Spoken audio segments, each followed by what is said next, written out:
what is it like to be an anarchist in your culture? I think an anarchist in Israel is, with all the image we have in Israel of anarchists, it's something very relative to what we did and how the Anarchists Against the Wall started. The anarchist movement before wasn't as strong. There were parts of left-wing organizations that some of the people or some of the organizations considered of anarchists, but till the early 90s or late 80s there weren't really political anarchist group for quite a while. And today, for people in Israel, it doesn't really matter if you're anarchist or radical left. They pretty much hate. There's specifically in the last year or so, maybe 2 years, the nationalist, patriotic feelings are really going high.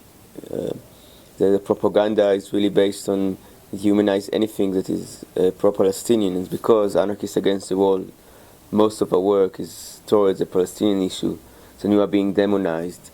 Many times when there are some demonstrations or actions, they try to portray that we do it, even if we are not part of it. Anarchist is not used to be a bad word in Israel, but it had no meaning for many people. It's not like some countries that anarchist has a full history behind it, and either being demonized or praised, it doesn't really matter. I think as political activists, and we don't need where the anarchist stands also inside, we facing harder and harder times. Like there's a legal system supporting the nationalist side of the situation.